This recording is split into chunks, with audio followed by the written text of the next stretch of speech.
The topic is need of innovation for Aatma Nirbhar Bharat. Xoxoday. He's the owner at Xoxoday, and he is the ex-founder of a growth marketing agency, Growth Meets. He has worked closely with startup founders to help them take their products to the next stage by acquiring customers and scaling their growth efforts. Having worked with startups for 10 plus years, he follows the mantra get results without breaking the bank. So it's really interesting, and we are great to have him here with us. Let's hear him. Over to Mr. Sathyanarayana G. Xoxoday. All right, thank you. So let's get started. So hello all. My name is Satyanarayana, and as you can call me Satya. And today we're talking about need for innovation for Aatma Nirbhar Bharat, right? And the topic of innovation is something that is very close to me because having worked with founders, right, for 10 plus years, founders and entrepreneurs, it has really helped me get a close look at how innovation works at startups and micro and small businesses, right? So now talking about innovation, right? Innovation sounds like a fancy term, right? And makes us feel like we're missing out on something, especially when we're running businesses, running our startups, right? But I believe as Indians, innovation comes to us naturally, right? Why do we believe so? Because as Indians, I'm sure you'll agree that at every stage in our lives, we come across limitations, right?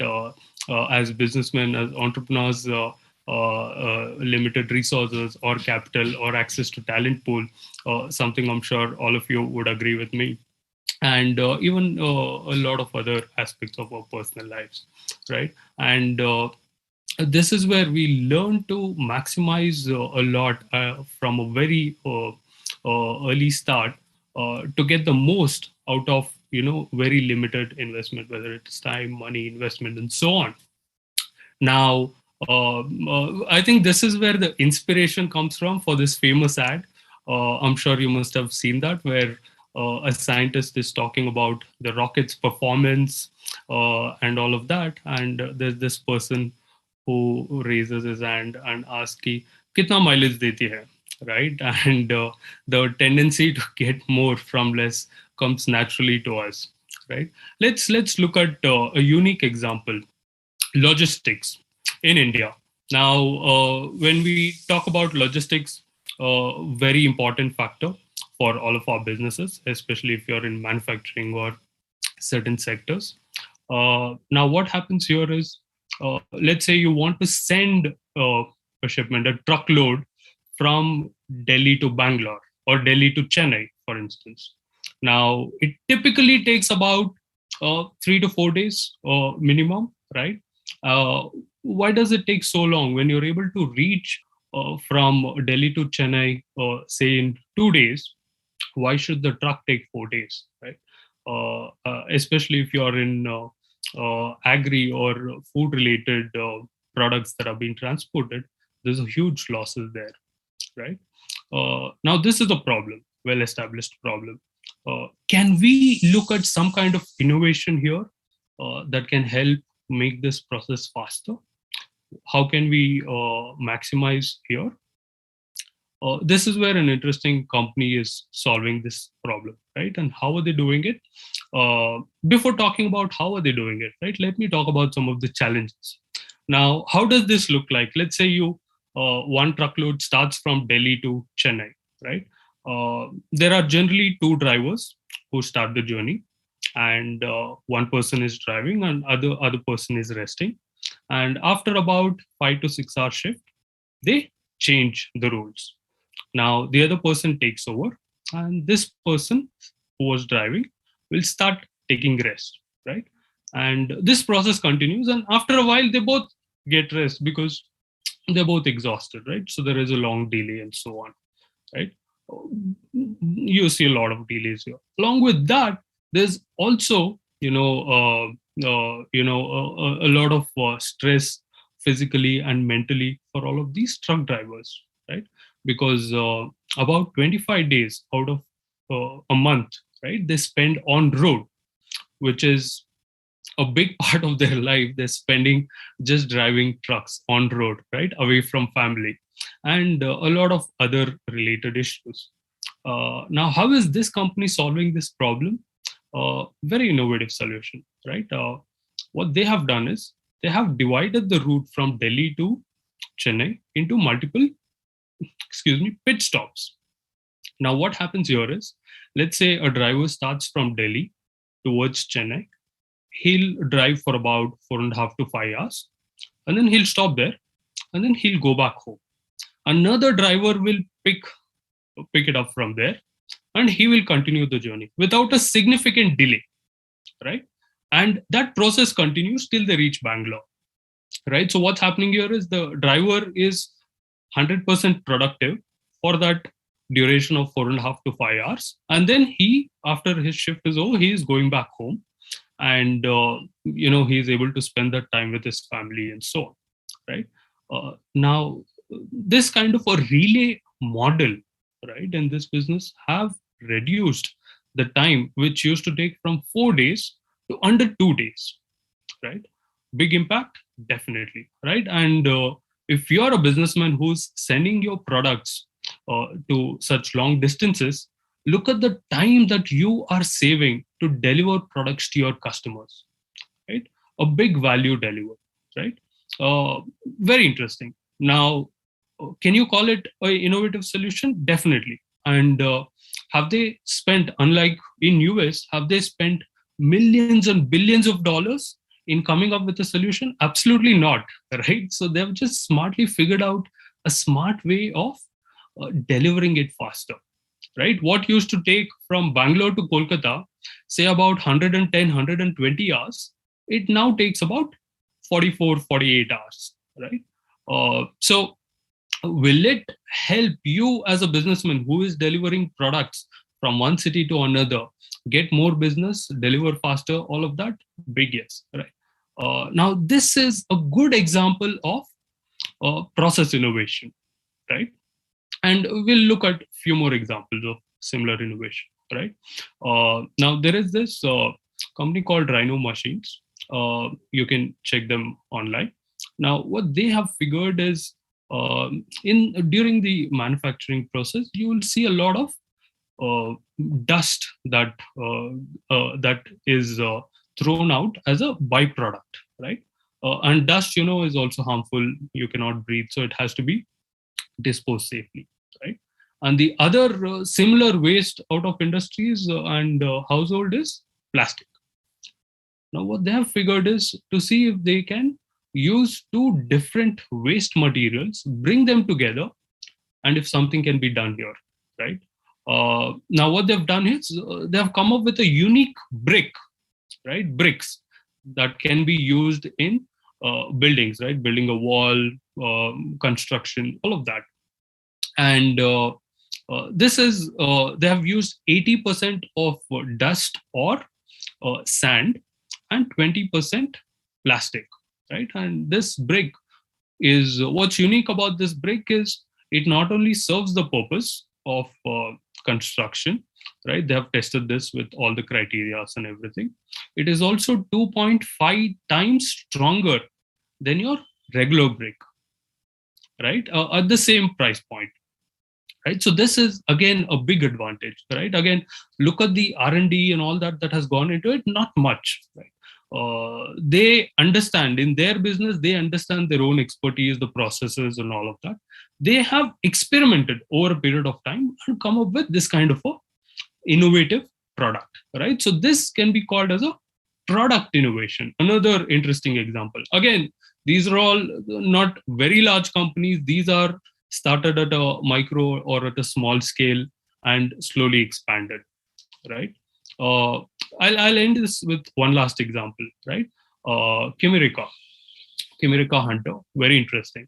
Now here, the innovation is not so much in the product or the solution, right?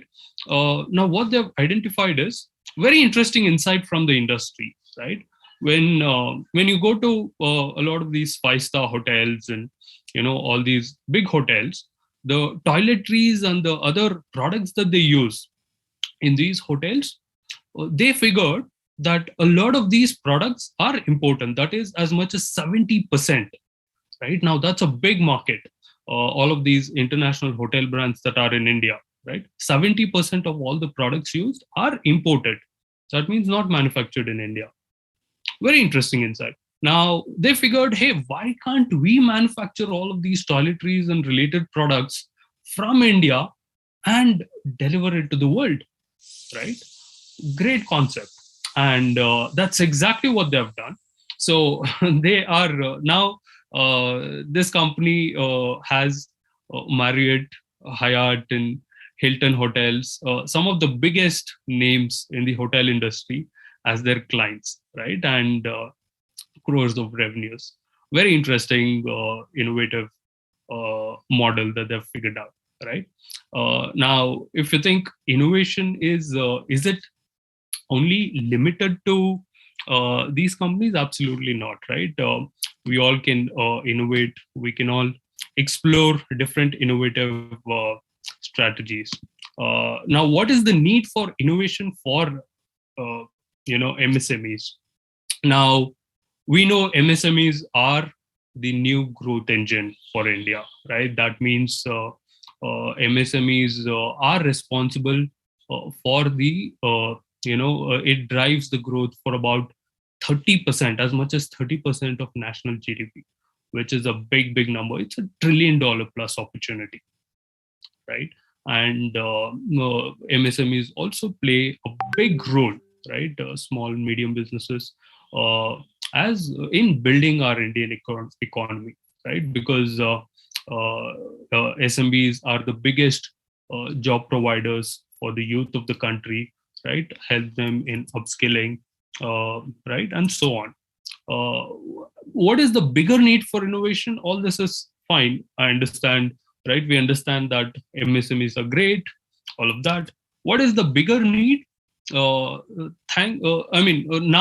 that we are, we have seen one big pandemic, and we're just slowly coming out of the pandemic. Now things are opening up. There is a research that has clearly identified that the companies which have a very disciplined process of innovation, that is, looking at innovative things at all processes, they have survived better during pandemic, right?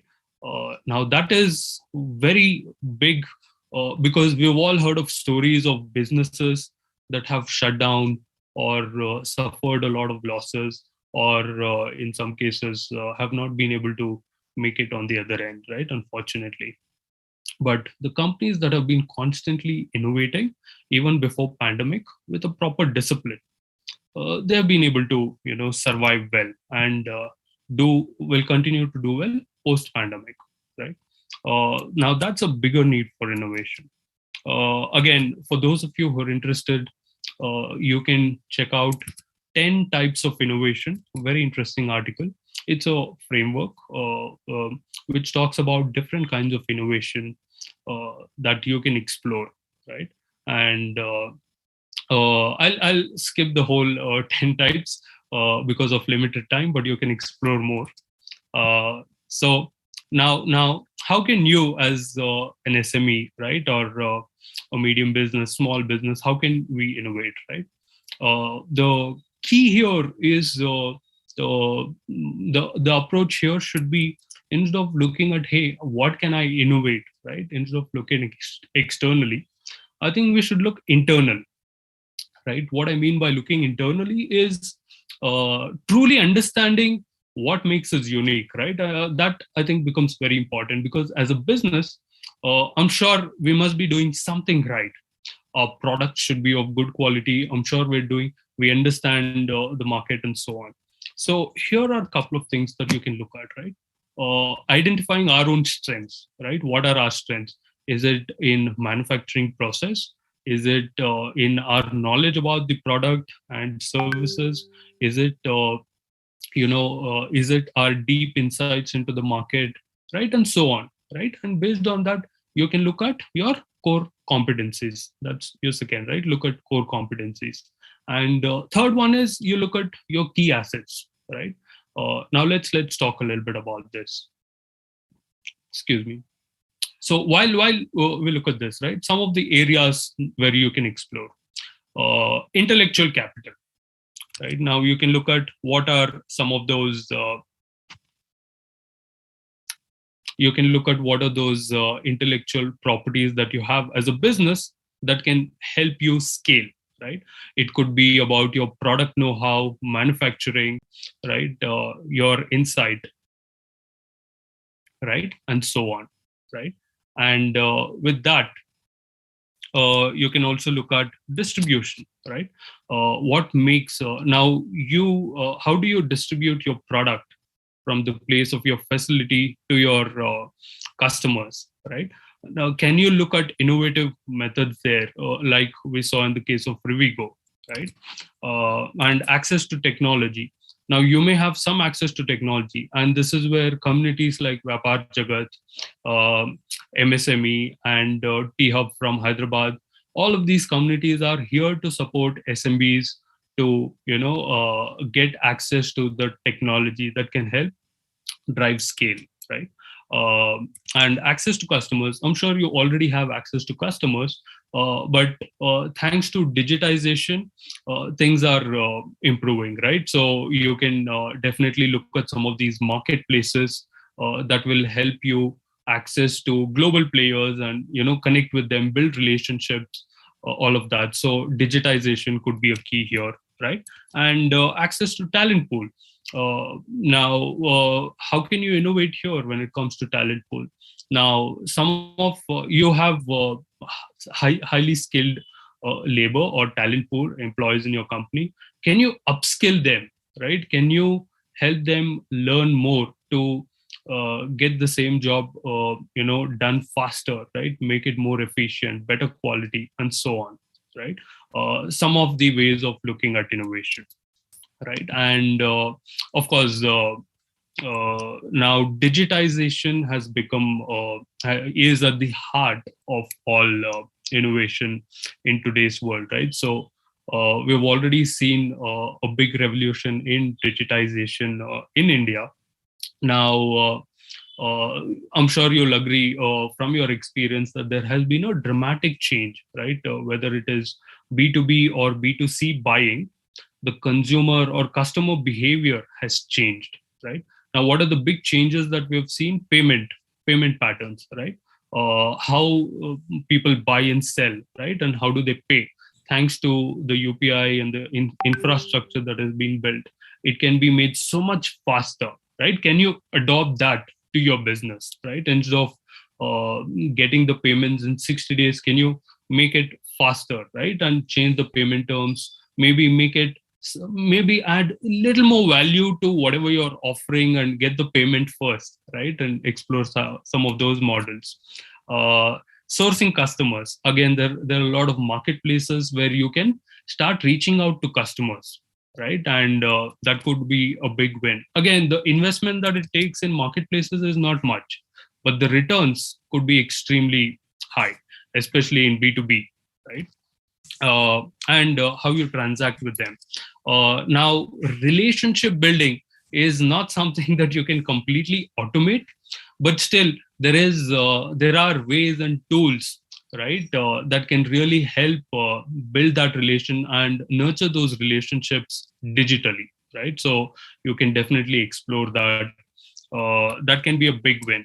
Now, what we've seen is any business that has invested in digitization, and there's again enough research here to back this, is that there's this concept of time to serve, the cost to serve your customers, right? That means you are spending that money to serve your customers, right? Now, that can be reduced by as much as 25 to 50% if you use if you adopt digitization for your company, right? And that can be a big win for companies of all size, right?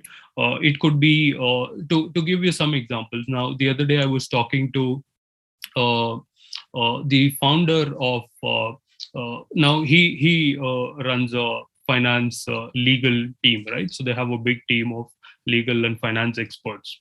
uh, Now, how did they adopt digitization? They have to send out these invoices to their customers, right? Now, it would take about 3 to 4 days at the end of every month for that person to send out hundreds of invoices, right? Now, why does he have to spend 3 4 days when he can adopt something like a QuickBook kind of a solution and automate all of these things, right? And that can be done in under 30 minutes, right? So you've just saved 3 4 days of that valuable resource in your company, right? So all of this can be innovation at a smaller step, at every stage of your company, can help you save a lot of time and money, right?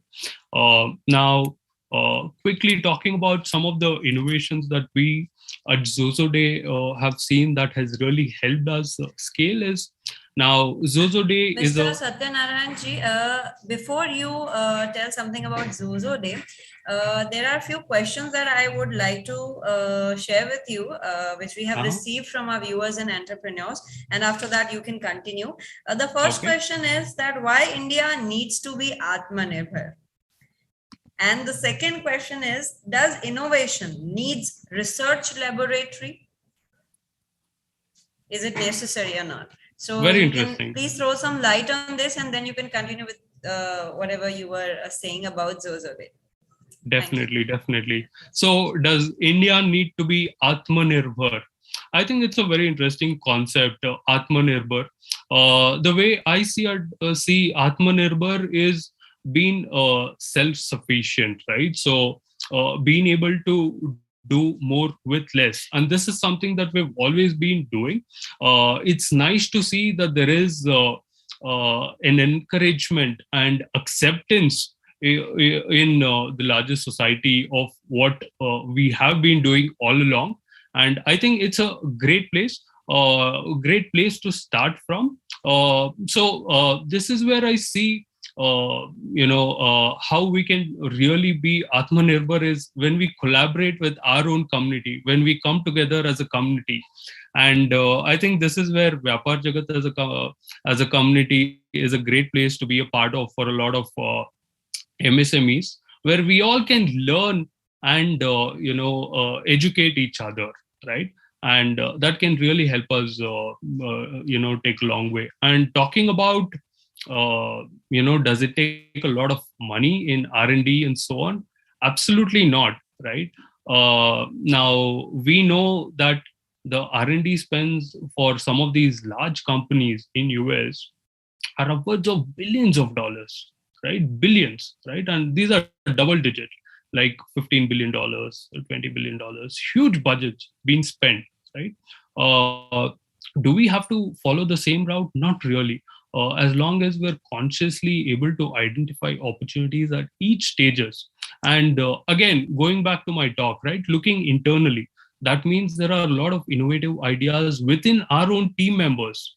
Are we talking to them? Are we gathering ideas from our own teams, right, to make things better?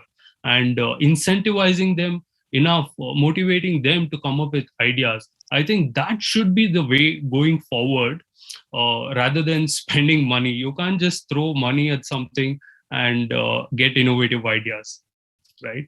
I hope that answers the question. Sure.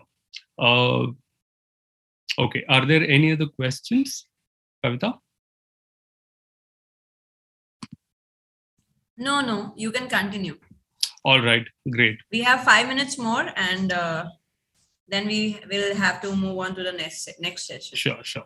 So, quickly talking about some innovations at Xoxoday, right? So, at Xoxoday, now Xoxoday is largely rewards and incentive infrastructure that we're building, right? And again, one of the innovations that has really helped us is we are one of the first companies in rewards and incentive space to build the DIY, that is do it yourself kind of a product, which has really helped us scale, right?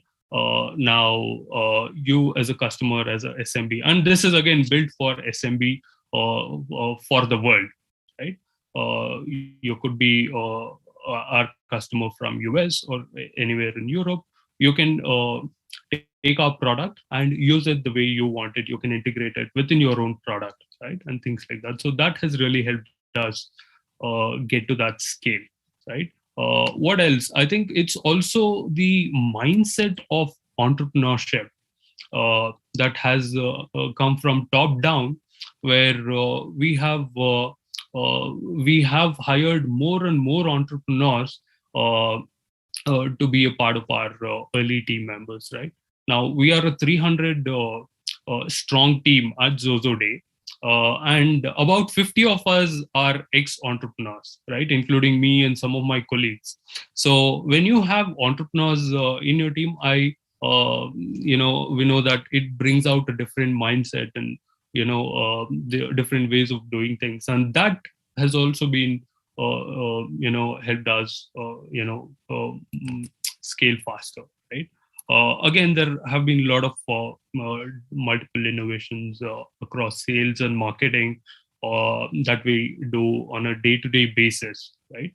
Now, all of this together have helped us, to bootstrap without raising any external funds to reach 5 million USD kind of a revenue, right?